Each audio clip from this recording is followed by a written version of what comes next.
Article 2. Whether life is an operation? Objection 1.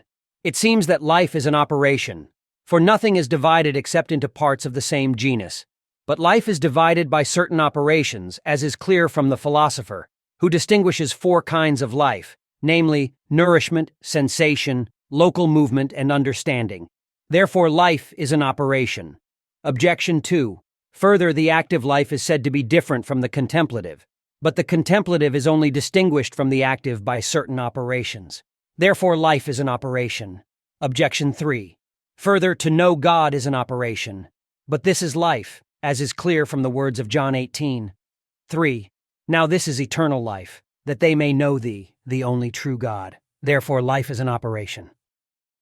On the contrary, the philosopher says, in living things, to live is to be.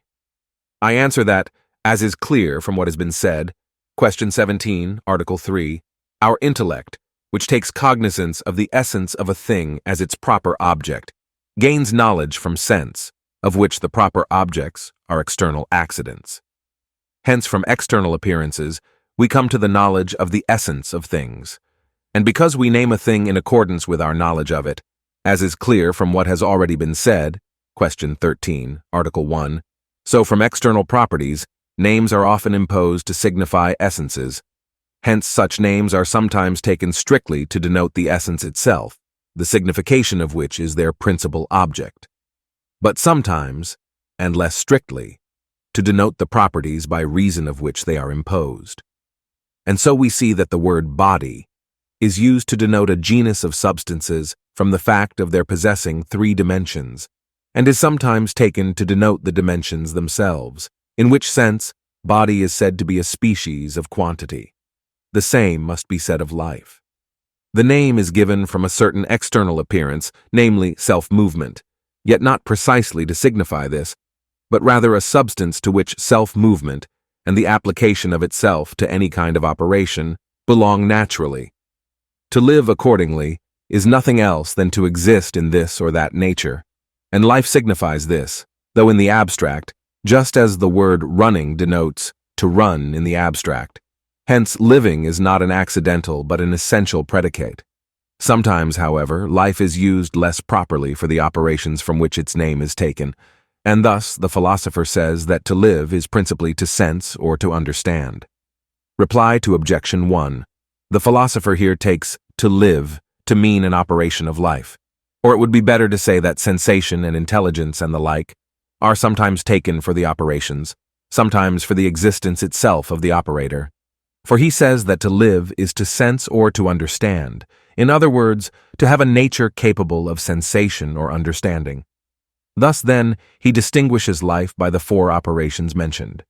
For in this lower world there are 4 kinds of living things. It is the nature of some to be capable of nothing more than taking nourishment, and, as a consequence, of growing and generating. Others are able, in addition, to sense, as we see in the case of shellfish and other animals without movement. Others have the further power of moving from place to place, as perfect animals, such as quadrupeds and birds, and so on. Others, as man, have the still higher faculty of understanding. Reply to objection 2. By vital operations are meant those whose principles are within the operator, and in virtue of which the operator produces such operations of itself.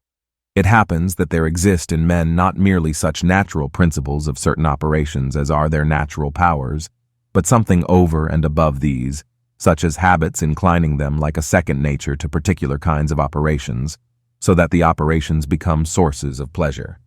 Thus, as by a similitude, any kind of work in which a man takes delight, so that his bent is towards it, his time spent in it, and his whole life ordered with a view to it, is said to be the life of that man.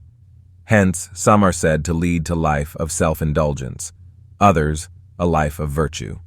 In this way, the contemplative life is distinguished from the active, and thus to know God is said to be life eternal.